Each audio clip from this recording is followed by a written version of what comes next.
Hi everyone, this is Erin from TaroWorks. Welcome to our deep dive session on custom validations. This is our second session of this series, and the purpose of these webinars is to give you a deeper look into a TaroWorks feature or use case. So before we get started, I just want to go over a few housekeeping rules. Everyone's going to be on mute by default, but please feel free to send questions in via the chat, or you can raise your hand and I can unmute you to ask your questions. These sessions are specifically for our customers and our partners, so we want everyone to feel free to ask your questions, and please take advantage of this face time with our services team. We have about a 30-minute presentation, and this is going to be followed by a Q&A session. If there are quick questions as we're going through, we'll address them with the demo. Otherwise, just to ensure we get through the content, we're going to address questions towards the end. This webinar is being recorded and will be posted to our YouTube channel at a future date. As Billy is going through the presentation, don't feel like you need to take screenshots or furiously take notes. There's a handout in the webinar, which will also be available after the webinar, which is to serve as a quick reference for some of the examples that we're going through. And you also have our customer support site, as well as some other references Billy's going to share. Before we get started, we'd like to hear a little bit more about the types of validations you're interested in learning about. So I'm going to launch a quick poll.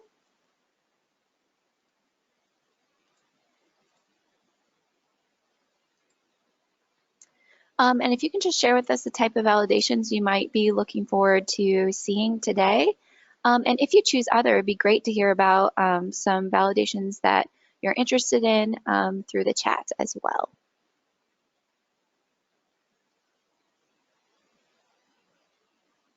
So we'll give everyone just a couple of minutes to pick the one you're most interested in.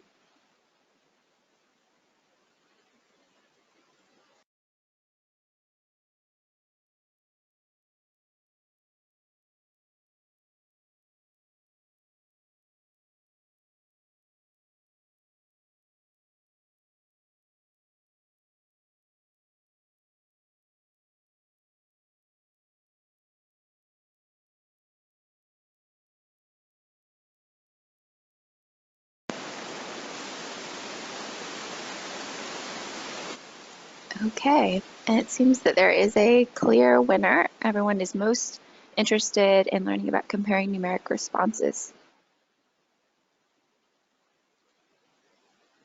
Okay, so without further ado, I'd like to introduce Billy Cohen, who is our TaroWorks consultant, who's going to be going through the feature deep dive today on custom validations. So Billy, if you want to share your screen, we can go ahead and get started. Awesome. Thank you, Erin.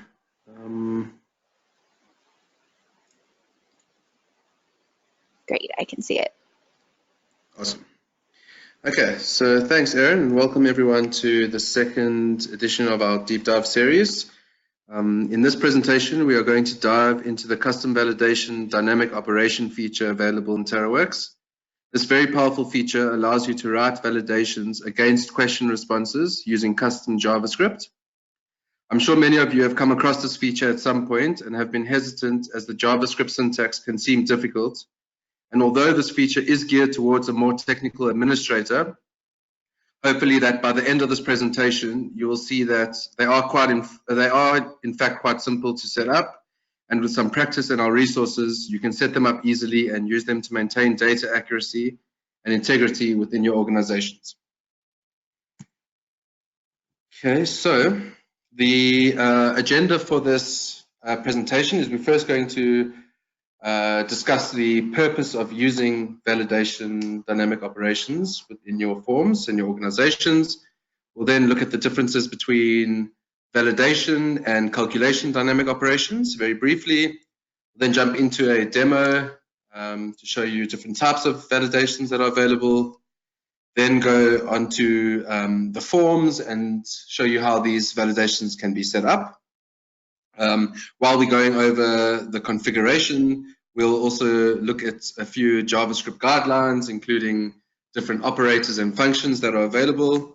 I'll then briefly describe our support policy on supporting validations. and then I will show you a couple of resources that are available to help you with your validations. So custom validation dynamic operations restrict the data that can be collected by the field officers for specific questions at the time of collection. This ensures that the data that is synchronized by the field officer from TaroWorks to Salesforce is more accurate and less noisy, and therefore the work of the administrator is reduced due to more accurate data. So all of the validations happen at the point of data collection. So just a brief, the differences between validation and calculation dynamic operations.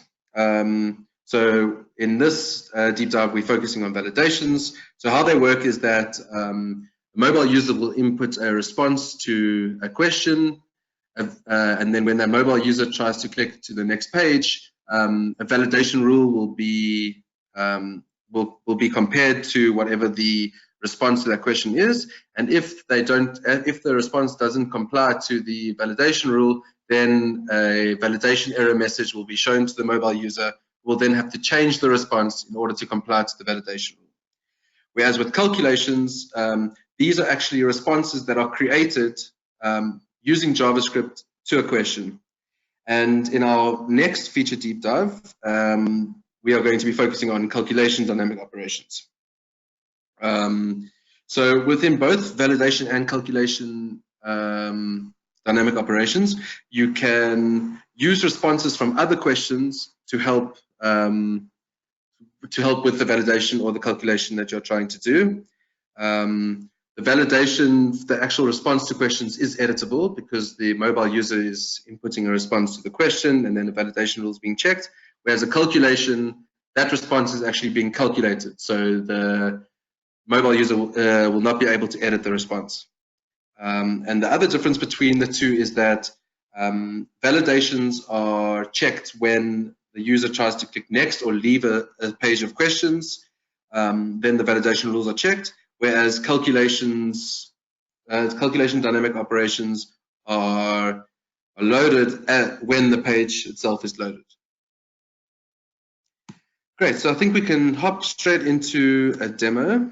So for this demo, I'm using BlueStacks, which is an Android emulator.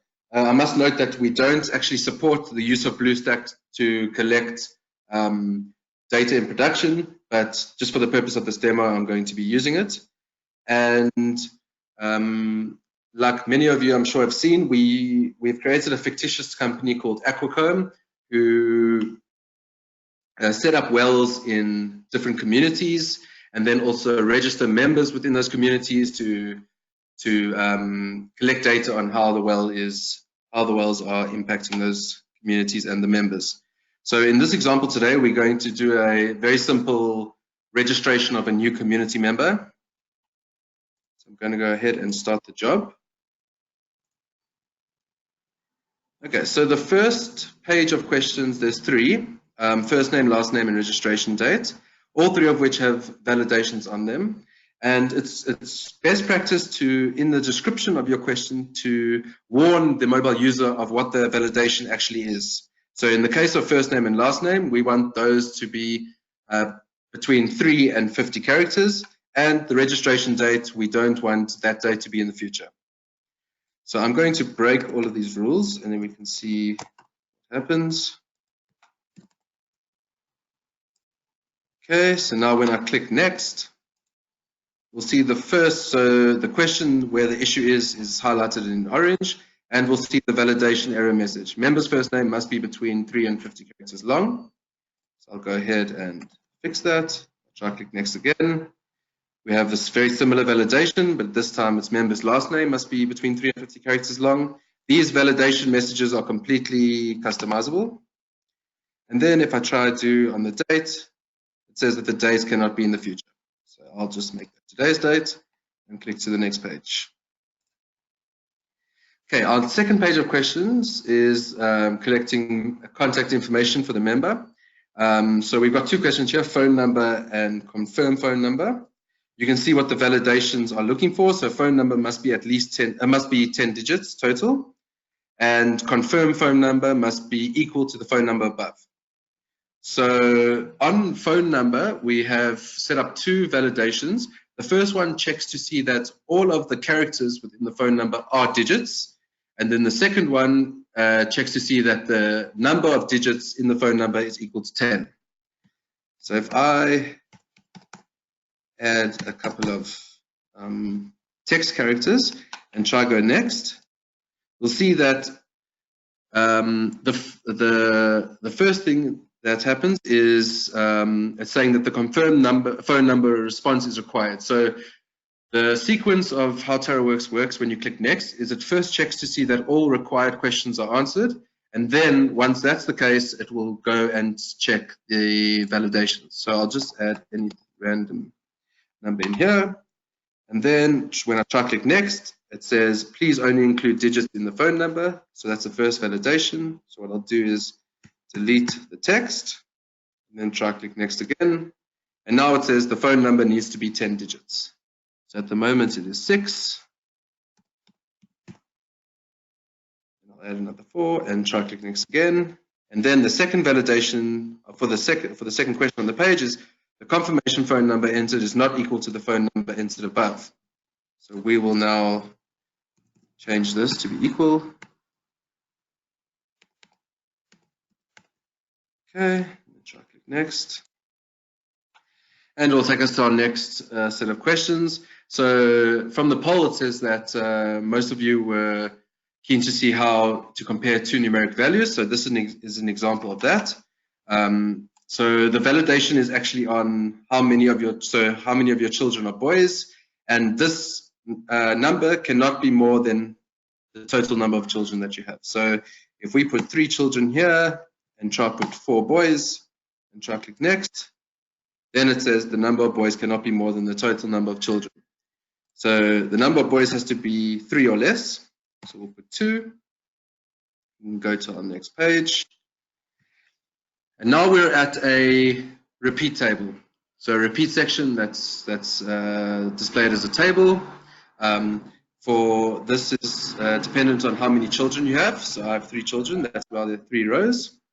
And this table has 3 questions or 3 columns: age, medical condition, and description of condition. So age, we've limited the age between 0 and 18, but in this case we didn't have to use dynamic operations because on the number question type you can put a minimum and maximum, which I'll show you when we look at the configuration.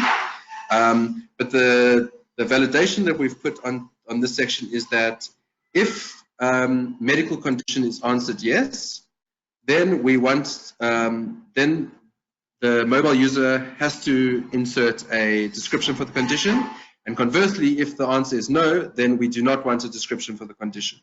So this validation actually can be used as a workaround to use skip logic in a table setting, because we obviously don't want the description of the condition to be required, because in the case the medical condition is no, we don't want an answer for description, but we want it to be conditionally required. So when the answer for medical condition is yes, we want an answer. Let's see how this works. So I'll put the age as 6 for the first child. I'll answer yes to the medical condition and leave a description. Then the second age is 10. I'll answer no, and then I will put a condition. So we can say maybe lung problem. And here for age, I'll put 19. So we're expecting that not to work. And here I will just put yes and.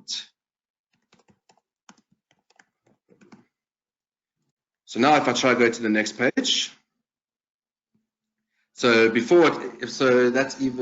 structure or the sequence that TaroWorks works. So first it will check to see required questions. Then it will check before the validations. So that's like a pre-built validation for numbers. We'll check that first, and then it will look at validation. So we can just put 18 here. And now we come to our validation. So now the validation says there is no description for medical condition, and this answer is yes. So either change this to no or add the description. So what we'll do is we'll add the description. Just put lung problem again. Try click next. And conversely, this one says there is a description for medical condition, but this answer is no. So either change this to yes or delete the description. So what we'll do is we'll delete the description. And then this should be okay because we've answered yes and we've put a description. And that is the end of the examples for the demo. The next thing I'm going to do is show how to configure each of these examples on a form. So I'm going to go into our instance. The form I've used is register new member. So I'm going to edit that form.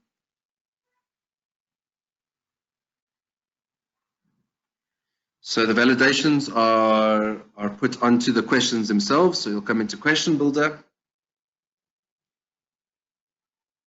And then here's all of our questions with the validations. So we're going to start from the top and work our way through all of them. So for first name, so remember the validation is that we want this to be between 3 and 50 characters. We use something called an if statement, and how that works is you would type in if, and then in your normal parentheses, you would put your conditions, which is this, and then you would open curly brackets and close curly brackets and whatever in between them.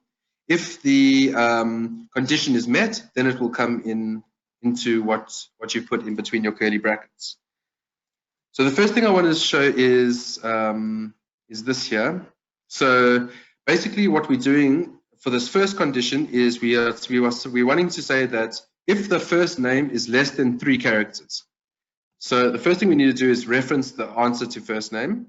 And how you reference in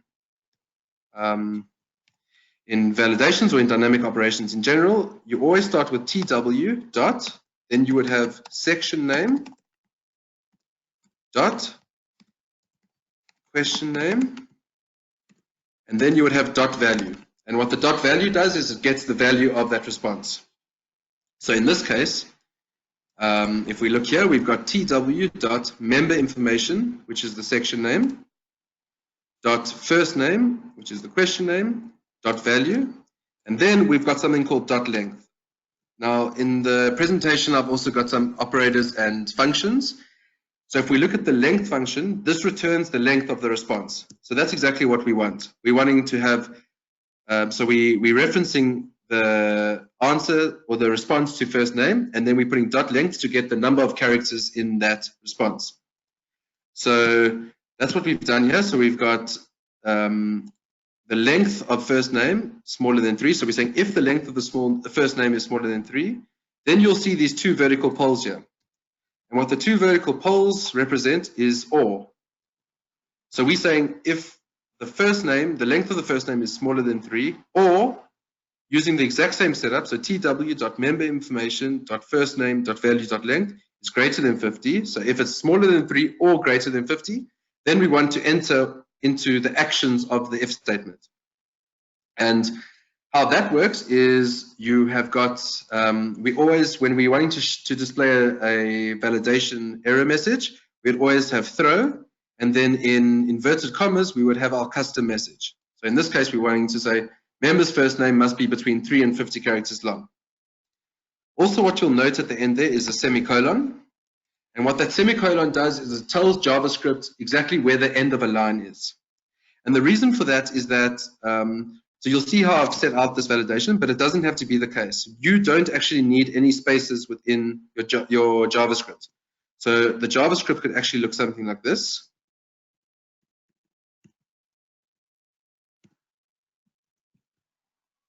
Right. Obviously, it's not as easy to understand what's going on, but that will still be executed the same. And what the semicolon does then is tells JavaScript where the end of the line is. So that's our validation on first name. Then for last name, it's the exact same validation. The only difference is for the question name, we are using last name. So if we look in here, we've got if tw.member_information section name dot last name, which is the question name, dot value dot length is smaller than 3, or the same is greater than 50. Then we've got a little bit of a different validation message saying member's last name must be between 3 and 50 characters long. Okay. The third and last question on in this member information section is for registration date. And from the demo, we wanted this date to not be in the future. So how that works is we need to compare it to today's date. So it's a little bit different this, but basically what we do is you'll see this new date function. So if we go back and look at our functions, you'll see that this function returns today's date. So what we've done here is we've set something called a variable, which is it can be named anything, and you can set it to whatever you want. In this case, we're naming it today, and we're setting it to today's date. And basically, we'll use this. From now on, we'll just use this variable throughout our dynamic validation. So if we look at our validation itself, we've got another if statement. So we're saying if tw.member_information, which is the section name, .registration date, .value, because now we just want the value of whatever's been inputted there by the mobile user, is greater than today, which we've set to new date, which sets it to today's date. Then we want to throw a validation error saying that the registration date cannot be in the future. Okay. So now we're going to go on to our next section of questions and validations. So the next section name is member contact. And so now we have our phone number question. And in our demo, we had two validations for phone number. The first one was to make sure that all of the characters are in fact digits. And the second one was to make sure that the number of digits equals 10. So if we come and look at this validation, we'll see two if statements for two different validations. And we can go through both of them. So you'll see this function here called isNaN, right? And what isNaN is, it checks to see whatever it's checking, it checks to see whether that response is not a number. So we're saying now, if isNaN, so if is not a number, tw.memberContact, which is the section name, .phone number, .value. So we're saying if the phone number is not a number, then throw the following validation error message, which says please only include digits in the phone number. And then the second if statement, which is our second validation, is if tw.memberContact.phoneNumber.value.length. So we're using now the length again of the phone number inputted. And then you'll see an exclamation equals. And what exclamation equals, if we go look at our operators, our comparison operators, that means not equal to. So we're saying if the length of the phone number is not equal to 10, then throw the phone number needs to be 10 digits. And that's our second validation. And it executes them sequentially. So only once this validation is, if the response complies to this validation, will it even look at that validation. Okay. The second and last question in this section is confirm phone number. So remember, we're wanting to make sure that the confirmed phone number is the same as the phone number. So in our validation, we have another if statement that basically says if tw.memberContact section name .confirm phone number .value, then we have again the not equals. So if confirm phone number is not equal to phone number, then we're wanting to throw a validation saying the confirmation phone number is not equal to the phone number entered above, and it will not allow the mobile users to continue until the two are equal. Great, so our next section called family information has two questions, one for how many children do you have and one for how many of your children are boys. We have a validation only on the second question. So the question name is number _of_ boys. And basically we're wanting to make sure that the number of boys is smaller than or equal to the number of children. So in our validation, we are saying if tw.family information, which is our section name, .number of boys, .value, and then we've got this sign, which represents greater than. So we're saying if the number of boys is greater than tw.family information, .number of children _1, which is this question name here, .value, then throw this validation message saying the number of boys cannot be more than the total number of children. Okay. So now we're in our last section, which is this table.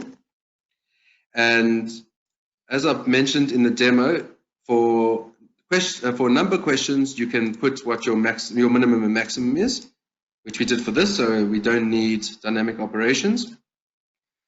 Then our dynamic operation is actually set up on the medical condition question.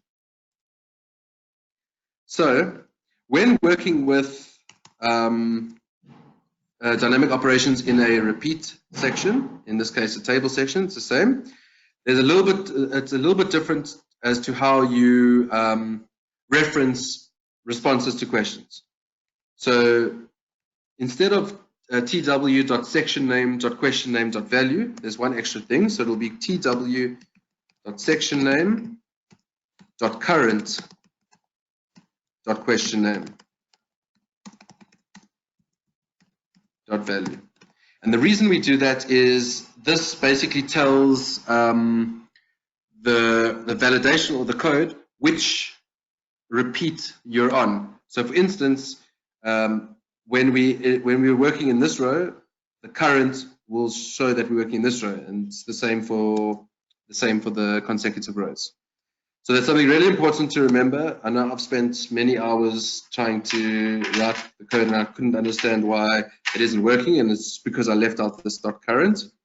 So it's something really important to remember when you're writing validations in a repeat section. So for this validation, so remember what we wanted to do is that if medical condition is yes, then it's required that the description of condition has an answer. And if it's no, it's required that the description of condition does not have an answer. So we've got, again, two if statements, two validations for those two different situations. So the first one is if tw.childinfo, which is the section name, .current, because we are working in a repeat table, .description, which is this question, .has answer. So that's a new function we haven't seen yet. And what the has answer function says, you can see in the last row of this table, is it checks whether a question has a response or not. So we're saying here, if the description has an answer, then we've got double ampersand. And what double ampersand represents is and. So we've seen or, now we're seeing and. So we're saying if description has an answer and tw.childinfo.current.medCondition, which is this, .value equals no, right? So we're saying that if the description has an answer and this response is no, then we're wanting to throw this message saying that there is a description for medical condition, but this answer is no. Another thing you'll see here is the double equals. And you use the double equals in your if statements as a comparison operator. So when you're comparing two things, you'd use double equals. So in this case, we're comparing the response to no. We're saying if it does equal no. Conversely, for the other situation, so if it equals yes and there is no description, so you can see at the beginning here, there's this exclamation mark. So if we prefix the exclamation mark before our response, before referencing our response, it means not. So now we're saying if not tw.childinfo.current.description has answer. So we're saying if there is no answer for description and double ampersand, the medical condition equals yes, then we're wanting to throw this other validation saying that there is no description for medical condition, but the answer is yes. So either change it to no or add the description. And that is, we've gone through now how to configure all of the validations that we went over in the demo onto the form. I'm going to quickly just go over these, the JavaScript guidelines again. So we've got comparison operators, which comparison and logical operators are used in if statements. So the double equals is comparing two things together. Not equal to, which is the exclamation equals, then greater than, equal to, less than or equal to. Then the double ampersand represents and, the double vertical poles represent or, and then the exclamation mark by itself represents not. We then also looked at these functions. So value, if you've put dot value at the end of when you're referencing a response, it returns the value of the response. Then length returns the length of the response, or how many characters there are. New date returns today's date. Is NaN checks whether the response is not a number. And then has answer checks whether a question has a response. Okay. So then for our support policy on this, so as you all know, we provide 1 hour of free support a month, which includes helping you troubleshoot the dynamic operations validations that you've created. So, I mean, as we've described in the trainings, that the first point for you is our customer support site. And then if you're still having troubles with that, then to email support@taroworks.org.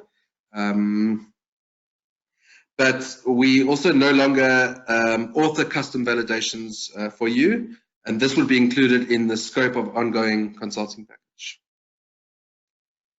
Okay, and then finally, I just want to share a couple of resources. So one of these resources is a TaroWorks document. So I was going to open it here, and basically what this document has is it has a few JavaScript guidelines. It's constantly updated. So we've got a bunch of date functions here, one of which is new date. We've got the comparing strings together. We've got dot has answer, as well as a few others. And then we've got a bunch of examples. So first, calculation examples, which is going to be gone over in the following deep dive. And then we have validation examples, which you'll find quite a few of the examples that we've done today in here as well. But yeah, this document should help when trying to understand the syntax of validations, as well as, I mean, you can copy and paste, and then all you would need to do is change the section name and question name of your to match your specific form. The other resource that I've found helpful when learning to use validations is w3schools.com. This is not a TaroWorks website or resource. This is something else, but basically this helps teach some JavaScript if you're having troubles with, or shows you some functions that you could use. And yeah, I found this really helpful, so that's why I've included it. Billy, would you also mind showing from the form, you can link directly to that, a tutorial or to that TaroWorks support article, so that you can easily copy and paste the example you're looking for when it comes to validations or calculations that we'll cover in the next session. Great, thank you, Aaron. Yeah, so at the bottom of your box where you are entering your dynamic operations, be it validations or calculations, you've got a tutorial here, which basically when you click that, it takes you to this our support site article on dynamic operations. And as Aaron said, you can then copy and paste whatever you need to, or figure out how to do what you're trying to do. Awesome, so that's the end of the presentation. Take some questions now. Great, so everyone, if you have questions, feel free to type them into the chat or raise your hand, and I can unmute you to ask your question. Okay, so the first one, I've set up a validation rule on a published job, and the mobile user keeps hitting the error, and they have legitimate data. how can they proceed? Okay, so the problem is that they won't be able to proceed with what they're trying to input, even if it is legitimate. What they'll have to do is input data to comply with the validation rule, and then the admin would need to publish a new form.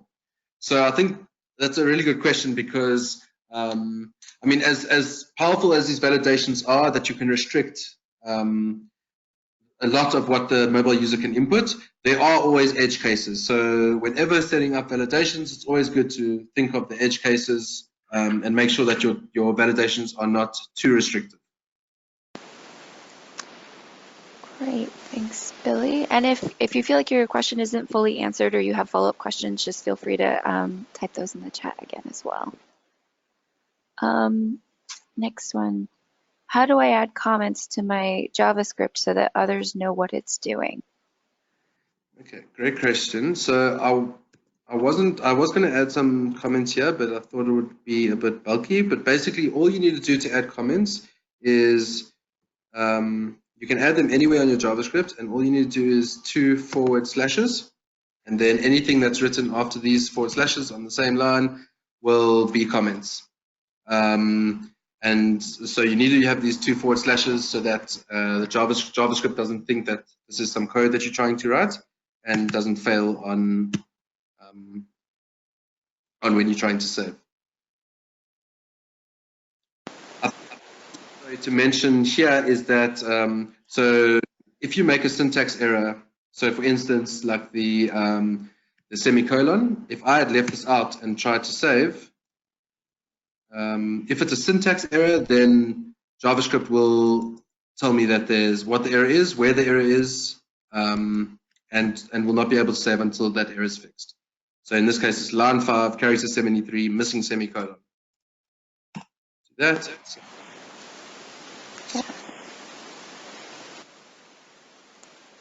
All right. Awesome question from Shaquille. I've set up a validation rule the same as the one that's on the medical condition field in the example. If the pick list is a certain value, then the text field rule on the form must be filled. However, it's not picking on the form and the syntax is the same. Do you know what the possible reasons could be? I suppose possible reasons is if you are using a repeat table to make sure that you have .current before your question name. Also, something to look at is just make sure that the reference, the section that you're referencing is correct and the question that you're referencing is correct. Yeah, those are a few things I could think of off the top of my head right now. So Shaquille's saying it's not a repeat table. I think one that is really common, which is actually a reason we wanted to highlight the has answer function, is that validation rules. So for all of your dynamic operations validations, they're only going to run if there is a response to a question. So if there's no response to a question, that's not going to trigger the JavaScript to run a validation on that response. So if you notice in the way Billy set up his form, he set up the actual validation rule that's checking for an answer on a question that always will have a response. So his validation rule that is checking for the combination of medical condition and description of condition is not on the optional question, it's on the required question, which means that the validation rule will run every single time. If you set it up on the description of condition, so if you set it up on your optional question, it's only going to run when there's a response. So it's only going to catch half of your, if you have the same 4 different tuples of options or possible responses, it's only going to catch the half where you're actually providing a response in your optional question. Could that be the issue, Shaquille? So I guess I think that could be it. It wasn't a required field. Yeah, so that's the tricky thing about that function. So always when you're using the has answer function, it should be on a required field if you need it to run regardless of whether, you don't want it to run on a question that is optional if you need it to run all the time, regardless of whether or not that optional question has a response. Great. Awesome question. Are there any other questions? Or does anyone have any interesting validation scenarios that they want to just talk through, what the logic might look like? If so, feel free to raise your hand and you can kind of explain your scenario.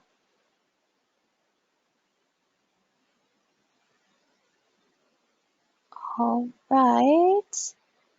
I don't think I'm seeing any takers for now. Okay, so if that's it, we can go ahead and conclude this session. Our next session in the spring will be similar to this, except for we're going to be going through dynamic operations calculations, and we'll look forward to you all joining then. Thanks, everyone. Have a great day and night. Thank you, everyone. Thanks for joining. Thanks, Billy.